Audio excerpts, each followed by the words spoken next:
Pernahkah kita berada di sebuah sore yang melelahkan, baru pulang kerja, menghadapi kemacetan yang menguras energi, dan begitu sampai di rumah, hal pertama yang kita sambut adalah tangisan histeris anak kita. Hanya karena warna mangkuk sereal yang salah, atau karena mainannya tidak sengaja tersenggol. Di momen seperti itu, rasanya ada sesuatu yang ikut meledak di dalam dada kita. Kita ingin marah, kita ingin berteriak, atau mungkin kita hanya ingin mengunci diri di kamar dan menangis. Aneh ya? Kita adalah orang dewasa yang sudah hidup puluhan tahun, memiliki pekerjaan, dan bisa mengelola banyak hal besar. Namun, mengapa emosi seorang anak kecil bisa dengan begitu mudah meruntuhkan seluruh pertahanan diri kita dalam hitungan detik? Disinilah kebanyakan dari kita keliru. Kita sering menganggap anak kita sedang menguji kesabaran kita, sengaja mencari masalah, atau sedang menjadi nakal. Namun, bagaimana jika saya katakan bahwa anak Anda sebenarnya tidak sedang mencari gara-gara? Bagaimana jika yang sebenarnya terjadi adalah sebuah drama biologis yang luar biasa di dalam kepala mereka, di mana otak mereka sedang mengalami korsleting, dan mereka sama sekali tidak punya kekuatan untuk menghentikannya sendirian? Hari ini, kita akan berjalan bersama untuk memahami apa yang sebenarnya terjadi di balik dahi anak-anak kita. Kita tidak akan berbicara tentang teori-teori pengasuhan yang kaku, melainkan tentang sebuah rahasia besar yang akan mengubah cara kita memandang setiap tangisan, setiap amukan, dan setiap pelukan. Ini adalah cerita tentang bagaimana kita bisa membantu mereka membangun otak yang utuh, sekaligus menyembuhkan bagian dari diri kita yang mungkin pernah terluka di masa lalu. Bayangkan otak manusia seperti sebuah rumah 2 tingkat yang sedang dibangun.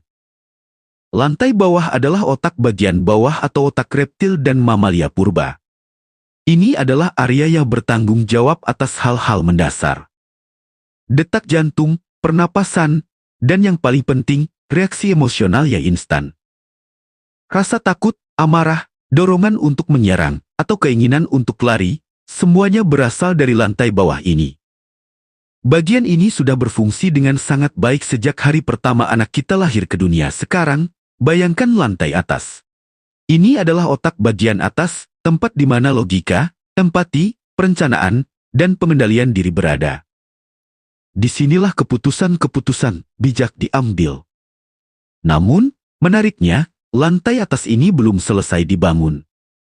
Kamar-kamarnya belum rapi, kabel-kabelnya belum terhubung dengan sempurna, dan pembangunannya baru akan benar-benar selesai saat anak kita berusia pertengahan 20 tahun. Jadi, ketika anak Anda yang berusia 4 tahun mengamuk di lantai supermarket hanya karena Anda tidak membelikannya mainan, dia tidak sedang menggunakan logika lantai atas. Logika lantai atasnya sedang mati lampu. Dia sedang sepenuhnya dikuasai oleh penghuni lantai bawah yang sedang panik. Menghadapi anak yang sedang diamuk emosi lantai bawah dengan menggunakan ceramah logis yang panjang lebar, itu sama saja seperti mencoba menjelaskan aturan lalu lintas kepada orang yang sedang tenggelam. Mereka tidak butuh ceramah. Mereka hanya butuh pelampung. Namun itu baru permukaannya.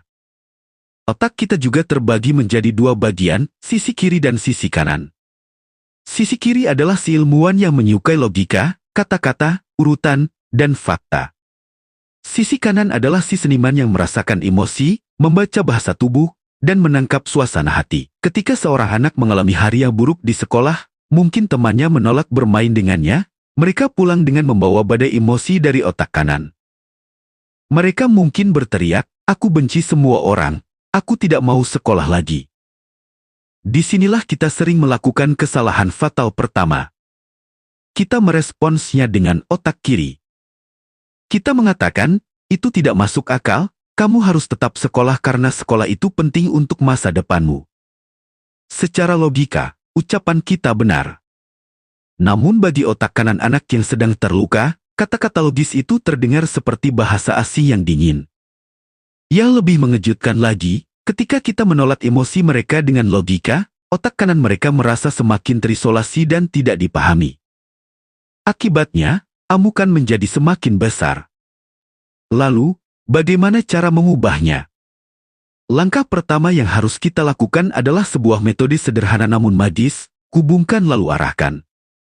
Sebelum kita mencoba meluruskan logika mereka dengan otak kiri kita harus terlebih dahulu menyentuh otak kanan mereka dengan perasaan kita. Dekati mereka, sejajarkan mata kita dengan mata mereka, peluk mereka, dan katakan, "Ayah atau ibu tahu kamu sedih sekali ya, rasanya pasti sakit ketika teman tidak mau bermain denganmu." Di momen ketika anak merasa didengar, ketika mereka merasa emosinya divalidasi, sebuah jembatan mulai terbangun. Ketegangan di otak kanan mereka mulai mereda.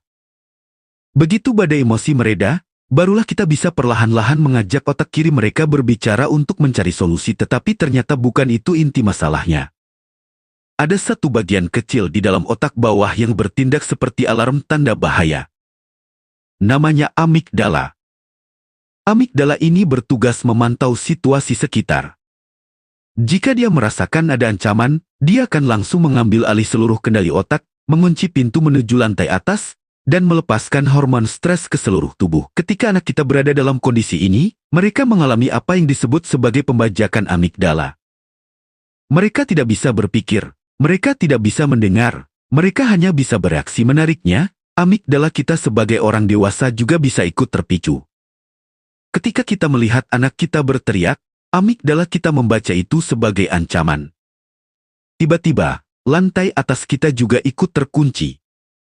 Dua orang manusia, satu kecil dan satu besar, berdiri di ruang tamu, sama-sama dikendalikan oleh otak bawah mereka.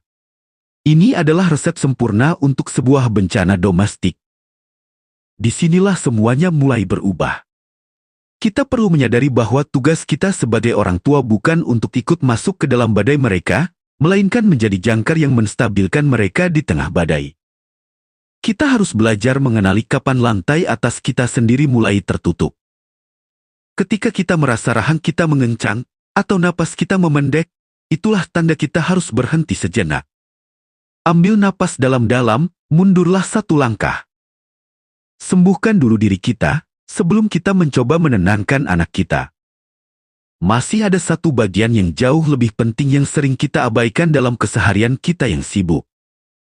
Ini adalah tentang bagaimana kita membantu anak mengintegrasikan ingatan-ingatan mereka. Pernahkah anak Anda mengalami kejadian yang menakutkan, mungkin digonggong oleh anjing besar saat berjalan-jalan di taman, atau terjatuh dari sepeda hingga terluka? Seringkali, karena kita ingin mereka melupakannya, kita mengatakan, "Sudah, tidak apa-apa, jangan dipikirkan lagi, semuanya sudah lewat." Namun, di dalam otak mereka, ingatan menakutkan itu tidak hilang. Ingatan itu tersimpan di otak kanan sebagai sebuah potongan emosi yang mentah dan menakutkan. Karena tidak pernah diproses oleh kata-kata di otak kiri, ingatan itu menjadi bom waktu yang bisa meledak kapan saja. Anak mungkin tiba-tiba menolak berjalan melewati taman itu lagi, atau menjadi sangat takut pada setiap hewan berbulu, tanpa mereka sendiri tahu mengapa. Solusinya adalah dengan menjinakkan emosi melalui cerita. Bantu mereka menyusun kembali potongan-potongan ingatan itu menjadi sebuah narasi yang utuh. Duduklah bersama mereka di malam hari, lalu katakan, "Ingat tidak waktu kita di taman kemarin, ada anjing besar yang menggonggong ya, kamu kaget sekali sampai menangis, lalu ayah memelukmu, dan kita pulang ke rumah dengan aman."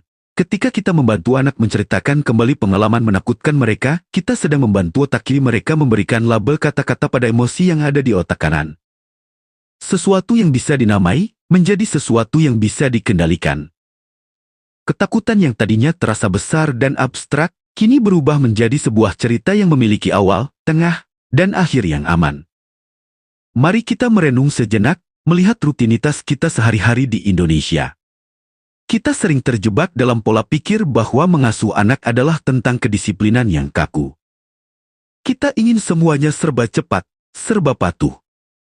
Ketika anak tidak mau memakai sepatu saat kita sudah terlambat untuk pergi, kita mengancam atau membentak.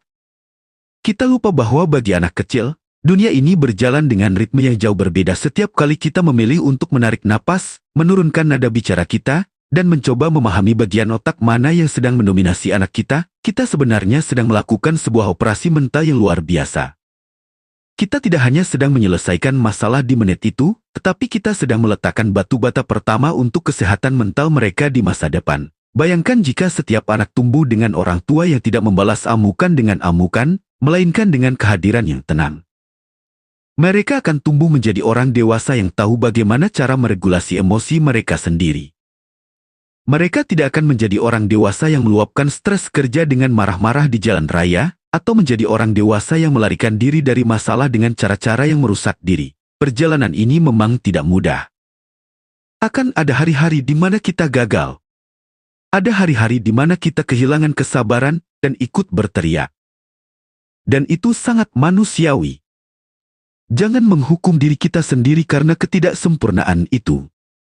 Pengasuhan bukanlah tentang menjadi sempurna setiap saat, melainkan tentang komitmen untuk terus kembali, memperbaiki hubungan, dan belajar bersama. Ketika kita membuat kesalahan, kita bisa memanfaatkan momen itu untuk mengajari anak kita tentang pemulihan.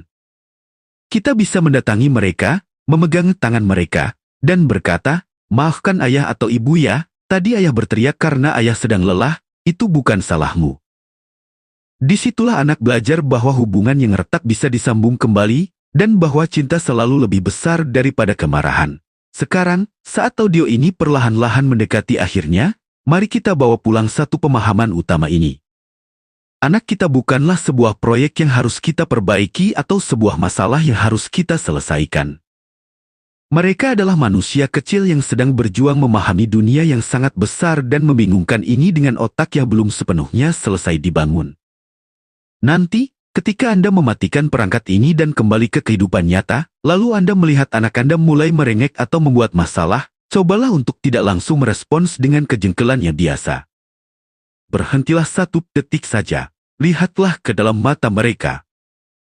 Ingatlah tentang lantai atas yang belum selesai dibangun, tentang amigdala yang sedang ketakutan, dan tentang kebutuhan terdalam mereka untuk merasa aman bersama Anda.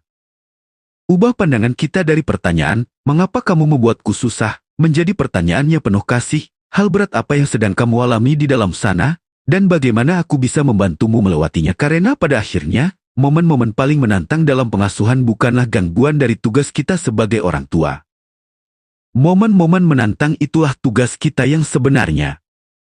Di sanalah keajaiban itu terjadi, di mana sebuah jembatan dibangun, dari hati kita yang penuh penerimaan, menuju otak mereka